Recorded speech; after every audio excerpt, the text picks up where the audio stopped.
Hi all, it's A Sunday morning. നിങ്ങൾ 2-3 ദിവസമായിട്ട് comment സെക്ഷനിൽ ലവ് സ്റ്റോറി പറയണം എന്ന് പറയുന്നത് ഞാൻ ശ്രദ്ധിച്ചു കേട്ടോ. ഇന്നങ്ങ് പറയാമെന്ന് കരുതി. പിന്നെ നിങ്ങളൊരു പൂവ് ചോദിച്ചാൽ ഞാനൊരു പൂന്തോട്ടം തരും. അതുകൊണ്ട് ഇന്ന് ഞങ്ങളുടെ ലവ് സ്റ്റോറി മാത്രമല്ല ഞാൻ പറയുന്നത്, എൻ്റെ പ്രണയങ്ങൾ ഞാനൊന്ന് പറയാമെന്ന് വിചാരിച്ചു.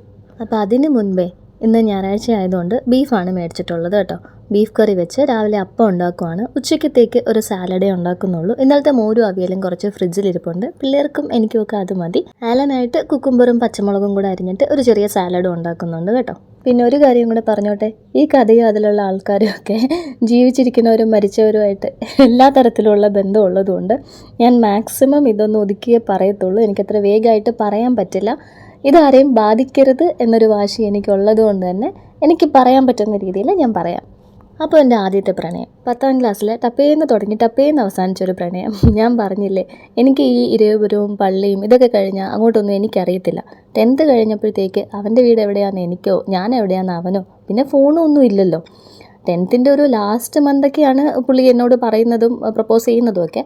അതങ്ങനെ ആ വഴിക്കേ അങ്ങ് പോയി 10ാം ക്ലാസ് കഴിഞ്ഞപ്പോൾ. അങ്ങനെ അതൊക്കെ കഴിഞ്ഞപ്പോഴേക്ക് എനിക്ക് ബ്ലഡും കൊണ്ട് എഴുതിയൊരു ലവ് ലെറ്റർ കിട്ടി. അത് ഞങ്ങൾ തമ്മിൽ നല്ല ഡിഫറൻസ് ഉണ്ടായിരുന്നു കേട്ടോ. ക്യാരക്ടർ വൈസ് ആയിക്കോട്ടെ, ഫാമിലി വൈസ് ആയിക്കോട്ടെ, നല്ല ഡിഫറൻസ് ഉണ്ടായിരുന്നു. പുള്ളി ഒരു ഏർലി സ്കൂൾ ഡ്രോപ്പ് ഔട്ടായിരുന്നു, വർക്ക് ചെയ്തുകൊണ്ടിരിക്കുകയായിരുന്നു. അപ്പോൾ പിന്നെ എനിക്ക് നല്ല രീതിയിൽ അടിയിടിയൊക്കെ കിട്ടി നമ്മുടെ ഫാമിലിയിൽ നിന്ന്. കൊച്ചുപ്പ മാത്രമേ ഉള്ളൂ എന്നെ അങ്ങനെ അടിക്കാതിരുന്നത്. പപ്പയുടെ കയ്യിൽ നിന്ന് അടി കിട്ടി, ഇൻസ്ട്രുമെൻറ്റ് ബോക്സിലൊരു ഫോട്ടോ കണ്ടപ്പോഴേക്ക്. പിന്നെ അമ്മയുടെ കയ്യിൽ നിന്ന് കിട്ടി, ഒരു കത്ത് പിടിച്ചപ്പോഴേക്ക്. പിന്നെ അച്ചുചേട്ടയുടെ കയ്യിൽ നിന്നൊക്കെ കിട്ടിയിട്ടുണ്ട് ഇഷ്ടം പോലെ അടി. പിന്നെ ഞാൻ എൻ്റെ സ്കൂൾ ലൈഫിനെ കുറിച്ച് പറഞ്ഞപ്പോൾ പറഞ്ഞിരുന്നില്ലേ, കേരള സർക്കാരിൻ്റെ അധ്യാപക അവാർഡിന് അർഹനായ എൻ്റെ ചേട്ടനെ കുറിച്ച്. സാബു ചേട്ട വന്ന് എന്നെ ഒരുപാട് ഉപദേശിക്കുമായിരുന്നു കേട്ടോ. പറ്റുമ്പോഴൊക്കെ വീട്ടിൽ വന്ന് എന്നെ പിടിച്ചൊരു റൂമിലിരുത്തി, മോളെ ഇങ്ങനെയാണ്, ഇതിങ്ങനെ ശരിയാവും, ഇതിങ്ങനെയൊക്കെയുള്ള പ്രശ്നങ്ങൾ വരും, ഇതൊക്കെയാണ് ഇതിൻ്റെ പ്രാക്ടിക്കാലിറ്റി എന്നൊക്കെ പറഞ്ഞിരുന്നു. എന്തെങ്കിലും പക്ഷേ തലയിൽ കയറണ്ടേ. അങ്ങനെ കുറേ നാൾ ഞാൻ പിടിച്ചൊക്കെ നിന്നു. പക്ഷേ ഒരു സമയത്ത് ഇതുപോലൊരു സൺഡേ കൊച്ചുപ്പ തലയൊക്കെ പൊട്ടിയിട്ട് വീട്ടിൽ കയറി വന്നു. ആ പയ്യൻ എനിക്ക് 18 വയസ്സാകുമ്പോഴത്തേക്ക് എന്നെ കൊണ്ടുപോകും, ഞങ്ങൾ ഒളിച്ചോടും എന്നൊക്കെ വെല്ലുവിളിച്ചു കൊച്ചുപ്പയുടെ അടുത്ത്. അങ്ങനെ അങ്ങോട്ടും ഇങ്ങോട്ടും വാക്ക് തർക്കമായി. കൊച്ചുപ്പേനെ അടിച്ചു. കൊച്ചുപ്പയുടെ നെറ്റി പൊട്ടി. അപ്പോൾ നെറ്റി പൊട്ടി ഷർട്ടൊക്കെ കീറിയിട്ട് കൊച്ചുപ്പ നേരെ വീട്ടിൽ എൻ്റെ അടുത്ത് വന്നിരുന്നിട്ട് പറഞ്ഞു, ഞാനിത് അവസാനിപ്പിക്കാണ്ട് കൊച്ചുപ്പ ഹോസ്പിറ്റലിൽ പോകത്തില്ല. സ്റ്റിച്ച് ഇടേണ്ട മുറിവുണ്ട് കേട്ടോ, എനിക്ക് കാണാം ചോര വരുന്നത്. എൻ്റെ അപ്പനിട്ട് 2 അരി കൊടുത്താലും ചിലപ്പോൾ ഞാൻ സഹിച്ചെന്നിരിക്കും, പക്ഷേ കൊച്ചുപ്പനെ തൊട്ടാൽ ഞാൻ സഹിക്കത്തില്ല. അതോടെ എനിക്ക് തീരുമാനിക്കേണ്ടി വന്നു ഇതിനി വേണ്ട എന്നുള്ള കാര്യം. ഞാൻ പറഞ്ഞല്ലോ, ഞാൻ ആദ്യത്തെ ചെറുമകളാണെന്ന്. അപ്പോൾ എനിക്ക് 18 വയസ്സായപ്പോൾ എൻ്റെ ബർത്ത്ഡേയുടെ അന്ന് എനിക്കൊരു ധാവണിയൊക്കെ വാങ്ങിച്ച് ചെല്ലമാൻ്റെ തയ്ച്ചൊക്കെ തന്നു. അങ്ങനെ പപ്പയും ഞാനും കൂടെ കൈകെട്ടി ഈശോയുടെ പള്ളിയിലാണ് പോയത്. അപ്പോൾ പള്ളിയിൽ പൂജ കഴിഞ്ഞപ്പോൾ സൈഡിലൊരു കത്തീഡ്രൽ ഉണ്ടല്ലോ, ഞാൻ ആദ്യമായിട്ടാണ് അന്ന് ആ പള്ളിയിൽ പോകുന്നത്. അവിടെ ഇങ്ങനെ കുർബാനയൊക്കെ എഴുന്നള്ളിച്ച് വെച്ചിരിക്കും. അപ്പോൾ ഞാൻ അതിൻ്റെ അകത്ത് പോയി ഇരുന്നപ്പോഴത്തേക്ക് നല്ലൊരു ഫീല്. ഞാൻ വിവേകാനന്ദ പാറയിലൊക്കെ പോയപ്പോൾ അവിടുത്തെ ഓം മന്ദിർ പോലൊരു ഫീലാണ് ഇതിൻ്റെ അകത്ത്. ആരും അങ്ങനെ വർത്താനമൊന്നും പറയത്തില്ല. പ്ലസൻ്റ് ആയൊരു ഫീലിംഗ് ആണ് അവിടെ ഇരിക്കുമ്പോൾ. ഞാനിങ്ങനെ കുറച്ച് നേരം അവിടെ ഇരുന്നു കേട്ടോ. അപ്പോഴേക്ക് അപ്പൻ അവിടെ നിന്ന് ആണുങ്ങളുടെ സൈഡിൽ നിന്ന് പൂജയൊക്കെ കഴിഞ്ഞ് ഇറങ്ങിയിട്ട് എന്നെ കണ്ടില്ലല്ലോ. അപ്പൻ ഏതാണ്ട് മനസ്സിൽ ഉറപ്പിച്ചു ഞാൻ പോയി, 18 വയസ്സാകുമ്പോൾ കൊണ്ടുപോകും എന്നൊക്കെയാണല്ലോ പറഞ്ഞിരുന്നത്. അങ്ങനെ അപ്പം കുറേ ടെൻഷൻ അടിച്ച് അങ്ങോട്ടും ഇങ്ങോട്ടും ഓടി തിരക്കി നടന്ന് ഇങ്ങോട്ടൊക്കെ വിളിച്ച് പറഞ്ഞു കാണുന്നില്ല, പള്ളിയിലെങ്ങും ഇല്ല എന്ന്. അപ്പോഴേക്ക് ഞാൻ ദേണ്ട അവിടെ നിന്ന് ഇറങ്ങി വരുന്നു. ഞാൻ അവിടെ ഇരുന്നിട്ട് ഞാൻ തീരുമാനിച്ചു കേട്ടോ. എന്നിട്ട് ഞാൻ വീട്ടിൽ വന്നിട്ട് നമ്മൾ അന്ന് കുറേ ലെറ്റേഴ്സൊക്കെ എഴുതുമല്ലോ, ലെറ്റേഴ്സ്, ഡയറി, ഫോട്ടോ, ഇതെല്ലാം കൂടെ എടുത്ത് അമ്മയുടെ കൊടുത്തു. അങ്ങനെ അതായിരുന്നു ആ ഒരു അധ്യായത്തിൻ്റെ അവസാനം. അത് കഴിഞ്ഞിട്ട് എനിക്ക് സീരിയസ് ആയിട്ടുള്ളൊരു റിലേഷൻഷിപ്പ് ഉണ്ടാകുന്നത് കോളേജിൽ പഠിക്കുമ്പോഴാണ്. എൻ്റെ ലൈഫിൽ ഏറ്റവും നീണ്ടു നിന്നൊരു പ്രണയം എന്ന് പറയുന്നത് അതാണ്.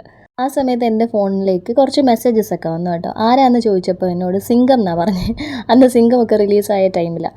അങ്ങനെ ഞാനും തിരിച്ചങ്ങോട്ട് മെസ്സേജ് അയക്കാനൊക്കെ തുടങ്ങി. We got close. അപ്പം എന്നോട് സ്ഥലം വേറെ എവിടെയാണെന്നൊക്കെ പറഞ്ഞു. എന്നിട്ട് എൻ്റെ അടുത്ത് പറഞ്ഞു സ്റ്റേഷനിൽ ഇന്ന സമയത്ത് വരുന്നുണ്ട് എന്നൊക്കെ പറഞ്ഞിട്ട് ഞാനും എൻ്റെ ഒരു ഫ്രണ്ടും കൂടെ സിംഗത്തെ കാണാൻ സ്റ്റേഷനിൽ പോയി. അങ്ങനെ ഞങ്ങൾ അവിടെ നിൽക്കുമ്പോൾ ഞങ്ങളുടെ കൂടെ തന്നെ സൈക്കോളജി ബാച്ചിലുള്ള ഒരു ഫ്രണ്ട് വന്നിട്ട് നിങ്ങൾ ആരെ കാത്ത് നിൽക്കുക. അങ്ങനെ ഞാൻ ഇത് ഡിസ്ക്ലോസ് ചെയ്യാനും പാടില്ലല്ലോ. അപ്പോൾ ഞാൻ പറഞ്ഞു ഇങ്ങനെ ഒരാളുണ്ട് കാണാൻ വന്നിരിക്കുക. കുറേ നേരം ഞങ്ങളുടെ എല്ലാവരും കൂടെ അവിടെ ഒരുമിച്ച് വന്നിട്ട് തിരിച്ച് കോളേജിലേക്ക് വന്നപ്പോൾ ഇവൻ തന്നെ പറഞ്ഞു സിംഗം ഞാനാണ്, ഞാൻ വെറുതെ നിന്നെ പറ്റിക്കാനായിട്ട് മെസ്സേജ് അയച്ചതാണ് എന്ന്. അങ്ങനെ പിന്നെ അങ്ങോട്ടും ഇങ്ങോട്ടും നമ്മൾ സംസാരിച്ച് അതൊരു റിലേഷൻഷിപ്പിലേക്ക് പോയി. ബട്ട് ഓവർ ടൈം അത് കുറച്ച് ഇഷ്യൂസൊക്കെ അതിലുണ്ടായി. ഹി വാസ് വെരി പൊസസീവ് എന്ന് വെച്ചാൽ അതിൻ്റെ അങ്ങേയറ്റം. ആദ്യമൊക്കെ ഞാനത് ഒരുപാട് എൻജോയ് ചെയ്തിരുന്നു. പക്ഷേ പിന്നീട് അങ്ങോട്ട് ഞാൻ ചുരുക്കി ഒരു 3 റൂൾസ് പറയാം. എനിക്ക് കോളേജിലുണ്ടായിരുന്ന 3 റൂൾസ്. 1, കിലുങ്ങുന്ന കൊലുസിടാൻ പാടില്ല. 2, മുടി അഴിച്ചിടാൻ പാടില്ല. പിന്നെ ടീഷർട്ട് ഇടരുത്. പിന്നെ ഫോണും ഒക്കെ ഇടയ്ക്കിടയ്ക്ക് ചെക്ക് ചെയ്യുമായിരുന്നു കേട്ടോ. ബട്ട് എൻ്റെ അടുത്തുള്ള ഇഷ്ടം ആയിരുന്നു, ഒരുപാട് ഇഷ്ടമായിരുന്നത് കൊണ്ടാണ് ഇങ്ങനെയൊക്കെ ഓവർ പൊസസീവ് ആയത് കേട്ടോ. പിന്നെ ഞാനൊരു സോഷ്യൽ ബീയിങ്ങുമാണ്. ഞാൻ ചുമ്മാ എനിക്ക് ഒരു 2 പ്രാവശ്യം എൻ്റെ അടുത്ത് സംസാരിച്ചാൽ മതി. പിന്നെ എവിടെ കണ്ടാലും ഹായ് ഹലോ അന്ന് നമ്മൾ കണ്ടില്ലേന്നും ചോദിച്ച് വന്നാൽ ഞാൻ നിന്ന് വർത്താനം പറയും. അതൊന്നും അധികം പുള്ളിക്ക് ഇഷ്ടമല്ലായിരുന്നു. ഇവിടെ വീട്ടിലാണെങ്കിലും ഞാൻ ഒരു തരത്തിൽ പറഞ്ഞാൽ കുറച്ചൊക്കെ ഏജ്ഡ് ആയിട്ട് തന്നെയാണ് വളർന്നത്. എന്നെ അങ്ങനെ ട്രിപ്സിനൊന്നും വിടത്തില്ല, സ്കൂൾ ടൂറിനൊന്നും വിടത്തില്ല, ഫ്രണ്ട്സിൻ്റെ കൂടെ ഒന്നും വിടാറേ ഇല്ലായിരുന്നു. First standard to fourth standard കൊച്ചുപ്പ എന്നെ ബിഷപ്പ് ജെറോം സ്കൂളിൽ ഞാൻ പഠിക്കുമ്പോൾ എന്നെ എല്ലാ ടൂറിനും വിടുമായിരുന്നു. ടൂറ് നമ്മുടെ തിരുവനന്തപുരത്തെ സൂവും പ്ലാനറ്റോറിയം ഒക്കെ ആയിരുന്നു. പിന്നെ അത് കഴിഞ്ഞിട്ടുള്ള ടൂറിനൊക്കെ കരഞ്ഞ് കാല് പിടിച്ചാലും പട്ടിണി കിടന്നാലും ഒന്നും ഒരു രക്ഷയുണ്ടായിട്ടില്ല, എന്നെ വിട്ടിട്ടില്ല. ഇതുപോലെ തന്നെ ജീൻസ് ഇടരുത് എന്ന് തന്നെയാണ് അപ്പനും പറഞ്ഞുകൊണ്ടിരുന്നത്. ഈ നമ്മുടെ ഒരു സ്ലീവ് ഇറങ്ങിയായിരുന്നല്ലോ, കൈയിൻ്റെ അറ്റത്ത് വന്നിട്ട് ഇങ്ങനെ ചിറക് പോലെ കിടക്കുന്നത്, ആ സ്ലീവിലൊരു ഡ്രസ്സ് മിനിയാൻറ്റി എനിക്ക് മേടിച്ച് തന്നതിന് അപ്പന് ഇഷ്ടംപോലെ പ്രശ്നം ഉണ്ടാക്കിയിട്ടുണ്ട്, അത് ഇടരുത് എന്നും പറഞ്ഞിട്ട്. പിന്നെ ഐബ്രോ ത്രെഡ് ചെയ്യുന്നത്, മുടി വെട്ടുന്നത്, അതെല്ലാം ഇവിടെയും ഭയങ്കര പ്രശ്നമായിരുന്നു കേട്ടോ. അപ്പം നമ്മൾ ഓൾറെഡി ഇങ്ങനെ ഫ്രസ്ട്രേറ്റഡ് ആയിട്ട് തന്നെ ഇരിക്കുവാണല്ലോ. ഈ 10th ടൂറിനൊക്കെ ഞാൻ കരഞ്ഞ് കാല് പിടിച്ചിട്ടും എൻ്റെ അപ്പൻ എന്നെ വിട്ടില്ല. ഗാർഡനിൽ പോകാനായിരുന്നു എനിക്ക് താല്പര്യം. ഗാർഡനിലെ കണ്ണാടി സാറ് പപ്പേനെ വിളിച്ച് ഫോണിലൊക്കെ സംസാരിച്ച് നോക്കി, പക്ഷേ വിട്ടില്ല. അങ്ങനെ കോളേജിൽ ചെന്നൊന്ന് ഫ്രീ ആവാമെന്ന് കരുതിയപ്പോൾ അത് ഇങ്ങനെയായി. പിന്നെ പതുക്കെ എനിക്കത് ശ്വാസം മുട്ടി തുടങ്ങി കേട്ടോ. ബി.എഡിന് ട്രിവാൻഡ്രം കാര്യവട്ടം യൂണിവേഴ്സിറ്റി കോളേജ് ഞാൻ സെലക്ട് ചെയ്തതിൻ്റെ ഒരേ ഒരു കാരണം എനിക്കെൻ്റെ വീട്ടിൽ നിന്നൊന്ന് മാറണമായിരുന്നു. പിന്നെ അവനും അപ്പോൾ കൂടെ എപ്പോഴും ഉണ്ടാവത്തില്ലല്ലോ, അത്യാവശ്യം എനിക്ക് കുറച്ച് ഫ്രീഡമൊക്കെ കിട്ടുമല്ലോ, ഒന്ന് ശ്വാസം വിടാമല്ലോ, അങ്ങനെ കരുതിയിട്ടാണ് ഞാൻ ഇവിടുത്തെ കോളേജിലൊന്നും അപ്ലൈ ചെയ്യാതെ ട്രിവാൻഡ്രം കാര്യവട്ടം കോളേജിൽ അപ്ലൈ ചെയ്തിട്ട് അവിടെ പോയി. പക്ഷേ ഇത്രയും ഇതൊക്കെ ഉണ്ടായിരുന്നെങ്കിലും എനിക്കും അങ്ങനെ ഡ്രോപ്പ് ചെയ്യണം, ഇത് ഡിച്ച് ചെയ്തിട്ട് പോകണം എന്നൊന്നും എനിക്കില്ലായിരുന്നു. അവിടെ കോളേജിലും കട്ടയ്ക്ക് സപ്പോർട്ടായിട്ട് ഒരാളുണ്ടായിരുന്നു കൂടെ. He was very loving and very caring. പക്ഷേ ഞാൻ പറഞ്ഞിരുന്നു ഇത് നടക്കില്ല, ഞാൻ ഹോപ്സ് ഒന്നും കൊടുത്തിട്ടില്ലായിരുന്നു, ബിക്കോസ് ഇതിങ്ങനെയാണ്, എന്നാലും എനിക്കത് കളയാൻ പറ്റില്ല എന്നൊക്കെ ഉള്ളത് ഞാൻ പറഞ്ഞിരുന്നു. പിന്നെ അവിടെ ഹോസ്റ്റലിൽ കുറച്ച് നാൾ കഴിഞ്ഞപ്പോൾ കറണ്ട് ബില്ല് കൂടുന്നതുകൊണ്ട് അവിടെ ഒരു റൂള് വന്നു. 1 അവർ മറ്റോ മാത്രമേ നമുക്ക് ഫോൺ കുത്തിയിടാൻ പറ്റൂ. നമുക്ക് അലോട്ട് ചെയ്ത സമയം കഴിഞ്ഞാൽ ഫോൺ കുത്തിയിടരുത്. അപ്പോൾ ആ ദിവസം എനിക്ക് അലോട്ട് ചെയ്ത ടൈമിൽ ഞാൻ ഫോൺ കുത്തിയിടാൻ ഞാൻ മറന്നുപോയി, എൻ്റെ ഫോൺ ഓഫായിപ്പോയി. അപ്പോൾ ഫോണിൽ കിട്ടാഞ്ഞിട്ട് ഞാൻ ഫോൺ സ്വിച്ച് ഓഫ് ചെയ്ത് വെച്ച് എന്തൊക്കെയുള്ള തെറ്റിദ്ധാരണയുടെ പുറത്ത് പിറ്റേന്ന് മിസ്റ്റർ സിംഗം അവിടെ വന്നു, എനിക്കിട്ട് 2 തരുകയും ചെയ്തു. അതിപ്പോഴും ഞാൻ വീണ്ടും പറയുന്നു, he is not a bad person. ഞാൻ അത്രത്തോളം ഫ്രീഡം കൊടുത്തിട്ടാണ് അങ്ങനെയായിരുന്നു, ഞാൻ അലോ ചെയ്തിട്ടാണ്. അല്ലെങ്കിൽ എനിക്ക് ആദ്യമേ പറയാമായിരുന്നു എനിക്കിത് ഇഷ്ടപ്പെടുന്നില്ല എന്ന്. അങ്ങനെയൊന്നും ഞാൻ പറഞ്ഞിട്ടേ ഇല്ല. ഞാൻ എൻജോയ് ചെയ്ത് തുടങ്ങിയ തിങ്സ് തന്നെയാണ് പതുക്കെ എനിക്ക് ഒട്ടും സഹിക്കാൻ പറ്റാതായത്. ആ സമയത്ത് ബിനിജ എന്ന് പറഞ്ഞ എൻ്റെ ഒരു ഫ്രണ്ട് ഉണ്ട്, ഇപ്പോഴും FBയിലൊക്കെ ഉണ്ട്, ഇവിടെ കമൻറ്റും ഒക്കെ ചെയ്യാറുണ്ട്. അവൾ എന്നെ ഒരുപാട് വഴക്ക് പറഞ്ഞു, ദിസ് ഇസ് നോട്ട് റൈറ്റ്, ഇപ്പോൾ നിങ്ങൾ തമ്മിൽ എൻഗേജ്മെൻ്റ് ഒന്നും ആയിട്ടില്ല, ആൻഡ് അവനൊരു റൈറ്റ്സും ഇല്ല ഇത്രയും നിൻ്റെ അടുത്ത് ചൂടാവാൻ, നീ എന്നിട്ട് ഇത് കൊണ്ടുകൊണ്ട് നിന്നോ എന്നൊക്കെ ചോദിച്ചിട്ട് ഒത്തിരി ചൂടായി. പിന്നെ എൻ്റെ വേറൊരു ഫ്രണ്ട് രേച്ചു, അവൾ ഫോൺ എടുത്ത് അപ്പം തന്നെ കലിപ്പിലായിട്ട്, ഇനി ഇത് പറ്റത്തില്ല, നീ എത്ര നാൾ നീ ഇങ്ങനെ നിൽക്കും അങ്ങനെ നിൽക്കുന്നൊക്കെ ചോദിച്ച് അവൻ്റെ അടുത്തും കുറേ പറയുകയൊക്കെ ചെയ്തു. അതാണെങ്കിൽ കഷ്ടകാലത്തിന് ഒരു വെള്ളിയാഴ്ച മറ്റോ ആയിരുന്നു. ഞാൻ വീട്ടിലോട്ട് വെള്ളിയാഴ്ച വന്നിട്ട് തിങ്കളാഴ്ചയാണ് തിരിച്ചു പോകുന്നത്. ഹോസ്റ്റലിൽ നിൽക്കുമ്പോൾ ഫുഡ് തീരെ പറ്റത്തില്ലായിരുന്നു കേട്ടോ. അതുകൊണ്ട് ഞാൻ ഫുഡ് അടിക്കാനായിട്ട് സാറ്റർഡേ സൺഡേ എനിക്ക് ഫ്രീഡം ഒന്നും വേണ്ടാന്ന് വെച്ച് ഇവിടെ വരുമായിരുന്നു. അമ്മ കവിളപ്പാടൊക്കെ കണ്ടു, എനിക്ക് ചെറുതായിട്ട് മൂക്ക് വേദനയൊക്കെ വന്നു. അങ്ങനെ ഞങ്ങൾ ഡോക്ടറുടെ അടുത്ത് പോയപ്പോൾ പുള്ളിക്കാരനും ഇതുപോലെ എന്തോ വല്ലവരുടെ നിന്ന് അടി കിട്ടിയോടി എന്ന് ചോദിച്ചു. അപ്പോൾ അത് അമ്മയ്ക്കും പപ്പയ്ക്കും ഒക്കെ ഭയങ്കര വിഷമമായി. അവർക്ക് ഓൾറെഡി ഈ അഫെയറിനെ കുറിച്ച് അറിയാമായിരുന്നു, അവൻ അമ്മയൊക്കെ ആയിട്ട് വീട്ടിൽ വന്ന് സംസാരിച്ചിട്ടുണ്ടായിരുന്നു. പക്ഷേ ഈ ഒരു ഇഷ്യൂയോടുകൂടെ അപ്പനും കൊച്ചുപ്പയും പിന്നെ അപ്പച്ചനും എൻ്റെ ഗ്രാൻഡ് ഫാദർ പുള്ളിയും പറഞ്ഞു, ഇതിനി പറ്റത്തില്ല, എന്താണെങ്കിലും നമുക്കിത് വേണ്ട, വിട്ടേക്ക് എന്നുള്ള രീതിയിലൊക്കെ പറഞ്ഞു. പക്ഷേ അങ്ങനെ ഞാനത് കളഞ്ഞിട്ടും ഇല്ലായിരുന്നു. ഓൺ ആൻഡ് ഓഫ് ആയിട്ട് അതിങ്ങനെ മുമ്പോട്ട് പോകുന്നുണ്ടായിരുന്നു. കാരണം എനിക്ക് ഇഷ്ടപ്പെടുന്നില്ല, എനിക്കിത് പറ്റത്തില്ല എന്നൊക്കെ ഉള്ളത് ഇടയ്ക്ക് ഇങ്ങനെ വരുന്നു. പിന്നെയും അതുകൊണ്ട് ഞാനങ്ങനെ ഞങ്ങൾ തമ്മിൽ പിന്നെ ഇങ്ങനെ അധികം കോണ്ടാക്ട്സ് ഒന്നുമില്ല. എന്നാൽ അഫെയറിലാണോ എന്ന് ചോദിച്ചാൽ ആണ്, അല്ല എന്ന് ചോദിച്ചാൽ അല്ല, ആ ഒരു സ്റ്റേജിലായിരുന്നു പിന്നെ മുമ്പോട്ട് പോയിക്കൊണ്ടിരുന്നത്. എൻ്റെ ഭാഗത്തും മിസ്റ്റേക്സ് ഉണ്ട്. അത് മിസ്റ്റേക്ക് ആണോ എന്ന് ഞാൻ ഈ ഒരു കാലഘട്ടത്തിൽ ചോദിച്ചാൽ മിസ്റ്റേക്സ് അല്ല. ഞാൻ എൻ്റെ ഫ്രണ്ട്സിൻ്റെ കൂടെ കറങ്ങാൻ പോയിട്ടുണ്ട്, ഞങ്ങൾ ശംഖുമുഖത്ത് പോയി, ബാംഗ്ലൂർ ഡേയ്സ് മൂവി കാണാൻ പോയി. ഇതൊന്നും പെർമിഷൻ ഇല്ലാതെ ഞാൻ ചെയ്തു എന്നൊക്കെ പറഞ്ഞിട്ടാണ് മിസ്റ്റർ സിംഗം വലിയ ഇഷ്യൂസ് ആക്കിയത്. പിന്നെ അതിൻ്റെ ഇടയിൽ ഞാൻ പറഞ്ഞല്ലോ, B.Ed കോളേജിൽ ഒരു ചേട്ടനുണ്ടായിരുന്നു, he was very loving and caring എന്നൊക്കെ ഞാൻ പറഞ്ഞിരുന്നല്ലോ. പക്ഷേ അതൊരു ലിമിറ്റ് വിട്ടൊന്നും പുള്ളി എന്നോട് ഇതുവരെ ബിഹേവ് ചെയ്തിട്ടില്ല. അതും മിസ്റ്റർ സിംഗത്തിനൊരു ഇഷ്യൂ ആയിരുന്നു. There was a lot of confusions. ഞാൻ ആ അഫെയർ മുമ്പോട്ട് കൊണ്ടുപോകുന്നു, ഞാൻ അവിടെ പറഞ്ഞു എന്നൊക്കെ ഉള്ള രീതിയിൽ വെറുതെ ഇരിക്കുമ്പോൾ അങ്ങനെ ഓരോന്നോരോന്ന് പറഞ്ഞ് അടിയുണ്ടാക്കാൻ തുടങ്ങി. അങ്ങനെ ഇതിങ്ങനെ തെറ്റിയിരിക്കുന്ന സമയത്താണ് ആലൻ എനിക്ക് മെസ്സേജ് അയക്കുന്നത്. FBയിലാണ് ഞങ്ങൾ ആദ്യമായിട്ട് സംസാരിക്കുന്നത്. വാട്ട് ആർ യു ഡൂയിങ് എന്നോ മറ്റോ ചോദിച്ചപ്പോൾ ഞാൻ വാച്ചിങ് എയറോപ്ലെയിൻസ് എന്ന് പറഞ്ഞു. ഞങ്ങളുടെ ഹോസ്റ്റലിൻ്റെ മേളത്തെ ടെറസിൽ ഞങ്ങൾ രാത്രി പോയി ഇരിക്കും. അപ്പോൾ ഈ സ്റ്റാർസും എയറോപ്ലെയിൻ അങ്ങോട്ടും ഇങ്ങോട്ടുമൊക്കെ പോകുന്നത് കാണാം. അപ്പോൾ വാച്ചിങ് എയറോപ്ലെയിൻസ് എന്ന് പറഞ്ഞപ്പോൾ എയറോപ്ലെയിൻസ് എയർപോർട്ടിലോ എന്നൊക്കെ ചോദിച്ചിട്ട് അങ്ങനെയാണ് വി സ്റ്റാർട്ടഡ് ടു ടോക്ക്. നേരത്തെ അറിയാം, കാരണം ഞാൻ പറഞ്ഞിട്ടുണ്ടല്ലോ, മമ്മിയാണ് എൻ്റെ ഫസ്റ്റ് ടീച്ചർ. ഞാൻ ഈ വീട്ടിൽ വന്നിട്ടാണ് അക്ഷരങ്ങളൊക്കെ പഠിക്കുന്നത്. പിന്നെ 1 to 4 ഞാൻ ഇവിടെ തന്നെയായിരുന്നു ട്യൂഷൻ. 5th കേരള സ്റ്റേറ്റ് സിലബസിലോട്ട് മാറിയപ്പോൾ ഞാൻ കണ്ണാടി സാറിൻ്റെ അടുത്ത് ഗാർഡനിൽ ട്യൂഷനായി. ഇവിടെ ട്യൂഷന് വരുന്ന സമയത്തൊക്കെ എനിക്കൊരു ക്രഷ് ഉണ്ടായിരുന്നു കേട്ടോ. എൻ്റെ ഫസ്റ്റ് ക്രഷ് ഏതെന്ന് ചോദിച്ചാൽ അത് ഈ മനുഷ്യൻ തന്നെയാണ്. ഞാൻ ട്യൂഷന് വരുന്ന സമയത്ത് ഇൻഫൻറ്റ് ജീസസിലാണ് ആലൻ അന്ന് പഠിക്കുന്നത്. വൈറ്റ് ഷർട്ടും അവിടുത്തെ യൂണിഫോമൊക്കെ ഇട്ട് നല്ല ഷൂസൊക്കെ ഇട്ട് വരും. അതൊക്കെ കാണാനൊരു എടുപ്പായിരുന്നു. ഞാനിങ്ങനെ നോക്കിയൊക്കെ ഇരുന്നിട്ടുണ്ട്. പക്ഷേ അങ്ങനെ നമ്മൾ അങ്ങോട്ടും ഇങ്ങോട്ടും ഒന്നും പറയാനൊന്നും പോയില്ല. പിന്നെ ആ സമയത്ത് ഇവിടെ കടൽ കയറുന്നതിനെ കുറിച്ചിട്ട് ഒരു വീഡിയോ കവറേജിന് കുറച്ച് ന്യൂസ് ചാനൽസിൽ നിന്ന് കുറച്ച് ആൾക്കാർ വന്നു. അപ്പോൾ BEd കോളേജിൽ നിന്ന് ഞാനും ലീവിന് വന്ന് നിൽക്കുന്ന സമയം കണ്ടായിരുന്നു. സെം ലീവായിരുന്നു ഞങ്ങൾക്ക്. അപ്പോൾ ഞാൻ വില്യംസിൻ്റെ വീട്ടിൽ നിന്ന് നടന്ന് ഇത് നടക്കുന്ന സ്ഥലത്തേക്ക്, അപ്പോൾ അവിടെ സംസാരിക്കുന്നത് ബാബു പപ്പയും ചെല്ലമാൻ്റെ ഹസ്ബൻഡും അജു ചേട്ടയും ഒക്കെ ആയിരുന്നു സംസാരിച്ചുകൊണ്ടൊക്കെ ഇരുന്നത്. അപ്പോൾ അത് കാണാനായിട്ട് ഞാൻ വില്യംസിൻ്റെ വീട്ടിൽ നിന്ന് ഇങ്ങനെ നടന്ന് വന്നപ്പോൾ ഇവരൊരു ടീമായിട്ട് ഇവിടെ നിൽപ്പുണ്ടായിരുന്നു. ആ സമയത്ത് ഇവിടുത്തെ സീ ഡയമണ്ട്സ് ക്ലബ്ബ് ഇവരുടെ കയ്യിലായിരുന്നു. സീ ഡയമണ്ട്സ് ഞങ്ങളുടെ കുരിശുമൂട്ടിലെ ക്ലബ്ബാണ് കേട്ടോ. അത് തുടങ്ങിയത് പപ്പയും കൊച്ചുപപ്പയും അവരുടെ ഫ്രണ്ട്സും ഒക്കെയാണ്. അതിങ്ങനെ ജനറേഷൻ തോറും ഇങ്ങനെ കൈമാറി പോവും. ഇപ്പോൾ അത് എൻ്റെ അനിയന്മാരില്ലേ, കണ്ണനും ലൂയിസും, അവരും ഫ്രണ്ട്സും ഒക്കെയാണ് ഇപ്പോൾ അത് ഹാൻഡിൽ ചെയ്യുന്നത്. അതൊക്കെ കൊണ്ട് തന്നെ ആലൻ പപ്പേനെയും കൊച്ചുപപ്പേനെയൊക്കെ റോയിച്ചേട്ടാ എന്നൊക്കെയാണ് വിളിച്ചുകൊണ്ടിരുന്നത്. ഇപ്പോഴും കൊച്ചുപപ്പേനെ വിളിക്കുന്നത് റോയിച്ചാന്നാണ്. പിന്നെ എൻ്റെ അപ്പനെ പ്രത്യേകിച്ച് ഒന്നും വിളിക്കാതെ ഇത്രയും വർഷമായിട്ട് സാർ ഇങ്ങനെ തട്ടിയും മുട്ടിയും പോകുന്നുണ്ട്. പപ്പ എന്ന് വിളിക്കണമല്ലോ. ആലൻ പിന്നെ കുറേ നാൾ എറണാകുളത്തായിരുന്നു പഠിക്കുന്നതൊക്കെ. അപ്പോൾ ഇവിടെ എങ്ങും ആളില്ലായിരുന്നു. അപ്പോൾ ഞാനിങ്ങനെ നടന്നു വന്നപ്പോൾ എന്നെ ഒന്ന് നോക്കി, എന്നിട്ട് പെട്ടെന്ന് തിരിഞ്ഞൊന്നും കൂടെ നോക്കി. ഇപ്പോഴും എൻ്റെ അടുത്ത് പറയും, പക്ഷേ ഞാൻ രണ്ടാമത് നോക്കരുതായിരുന്നു എന്ന്. കാരണം ഞാൻ പറയും കേട്ടോ, ആ രണ്ടാമത്തെ നോട്ടത്തിലാണ് എനിക്ക് തോന്നിയത്, ഇനി നമുക്ക് തോന്നിയാണെങ്കിൽ എന്തെങ്കിലും ഈ ചേട്ടനും തോന്നിയിട്ടുണ്ടോ എന്നൊക്കെ. പിന്നെ അങ്ങോട്ടും ഇങ്ങോട്ടും മെസ്സേജ് അയപ്പായി, വാട്സാപ്പിൽ മെസ്സേജ് അയക്കലായി. ഞാൻ BEd കഴിഞ്ഞ് വരുന്ന സമയത്ത് ഞാൻ വീട്ടിൻ്റെ മേലത്തെ റൂമിലായിരുന്നു ഞാൻ. അപ്പോൾ എൻ്റെ സാധനങ്ങളൊക്കെ ഇങ്ങനെ അടുക്കി വെച്ചുകൊണ്ടിരുന്നത്. അപ്പോൾ എന്ത് ചെയ്യുന്നു എന്ന് ചോദിച്ചപ്പോൾ ഞാൻ എൻ്റെ അലമാരിയുടെ ഒരു പിക്ക് ഇട്ട് കൊടുത്തു. അപ്പോൾ അതിലാണെങ്കിൽ ഒരു റാക്ക് നിറച്ച് കോസ്മെറ്റിക്സ് ഇരിപ്പുണ്ടായിരുന്നു കേട്ടോ. അപ്പോൾ ഇത് ഇത്രയും നീ യൂസ് ചെയ്യുന്നതാണോ എന്നെങ്ങാണ്ട് എൻ്റെ അടുത്ത് ചോദിച്ചപ്പോൾ ഞാൻ ബി റെഡി എന്ന് അങ്ങോട്ടൊരു മെസ്സേജ് ഇട്ടു.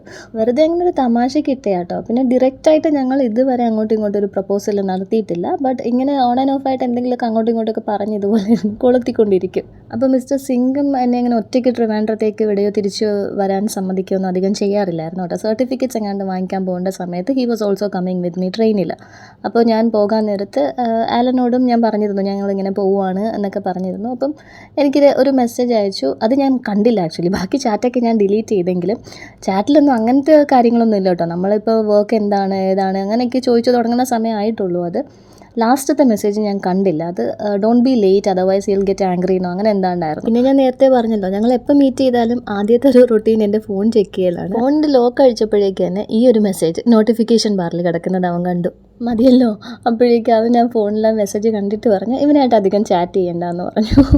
മനസ്സിലായി കാണണം അന്നേ. പിന്നെ ഞങ്ങളിങ്ങനെ സംസാരിക്കുന്നതിൻ്റെ ഇടയിൽ തന്നെ ഞാനിങ്ങനെ എടുത്തു വെക്കുന്ന കുറേ പോയിൻറ്റ്സ് ഉണ്ട്. ഒരു അറ്റ് എ പോയിൻറ്റ് എന്തോ പറഞ്ഞപ്പോൾ പറഞ്ഞു this is not how love works, ഇതിങ്ങനെ ആയിരിക്കണം അങ്ങനെ ആയിരിക്കണം. അപ്പോഴൊക്കെ ഞാൻ അയ്യോ, ഈ right person at the wrong time എന്ന് പറയത്തില്ലേ, അതായിരുന്നു അവസ്ഥ.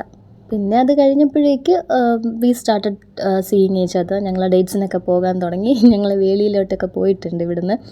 പിന്നെ ഇങ്ങനെ നമുക്ക് തന്നെ മനസ്സിലായി we are following in love. ആ ടൈമിൽ എനിക്ക് ട്വൈലൈറ്റിൻ്റെ ഭ്രാന്തായിരുന്നു കേട്ടോ. ഫോണിൽ ഞാൻ എഡ്വേർഡ് എന്നായിരുന്നു ആലൻ്റെ നമ്പർ സേവ് ചെയ്ത് കേട്ടിരുന്നത്. He was also having an affair that time. പക്ഷേ that is not my story. അതുകൊണ്ട് ഞാൻ അതിനെക്കുറിച്ച് കൂടുതൽ പറയുന്നില്ല.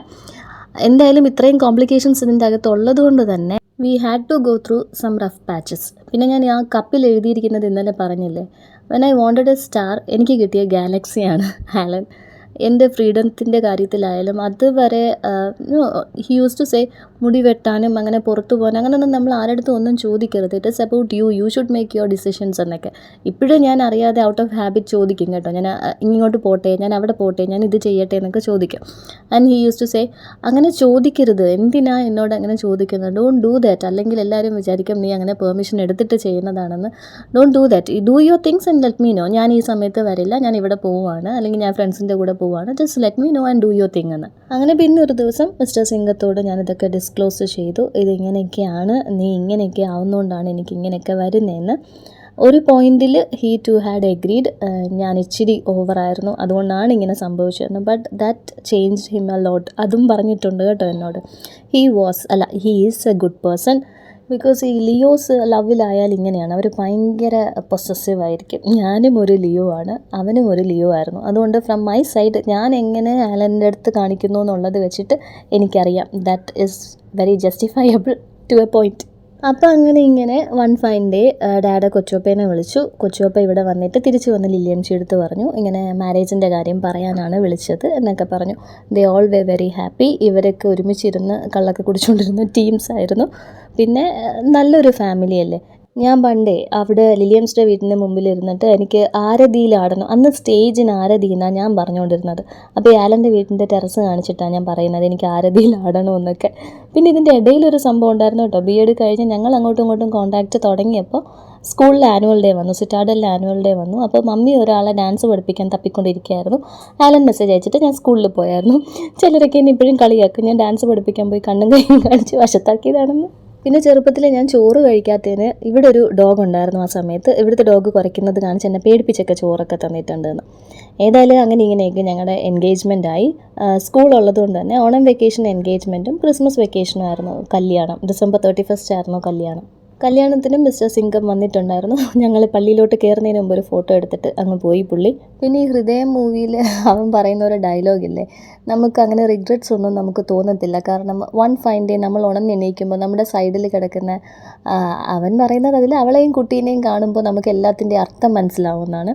അതുപോലെ എനിക്ക് ആലനെയും കുക്കോനെയും എൻ്റെ നിലുമ്മനെയും കാണുമ്പോൾ എനിക്ക് മനസ്സിലാവും എന്തിനൊക്കെ ഇങ്ങനെയൊക്കെ സംഭവിച്ചു എന്നുള്ളത്. I am a very lucky wife, I am a very lucky mom. അതിലൊക്കെ ഉപരി I am a very lucky daughter in law. എനിക്ക് എൻ്റെ ലൈഫിൽ എന്തെങ്കിലും കിട്ടിയെന്ന് എനിക്ക് തോന്നുകയാണെങ്കിൽ അത് ഈ വീടാണ്, ഇവിടെ ഉള്ള ആൾക്കാരാണ്. ആൻഡ് ഈ സ്റ്റോറിയിൽ പറഞ്ഞ എല്ലാവരും വളരെ ഹാപ്പി ആയിട്ട് ഇപ്പോൾ ലൈഫ് മുമ്പോട്ട് കൊണ്ടുപോകുന്നു. ഇതൊക്കെയുള്ളൂ എൻ്റെ സ്റ്റോറി. നിങ്ങൾക്ക് ഇഷ്ടപ്പെട്ടാൽ സബ്സ്ക്രൈബ് ചെയ്ത് സപ്പോർട്ട് ചെയ്യണേ.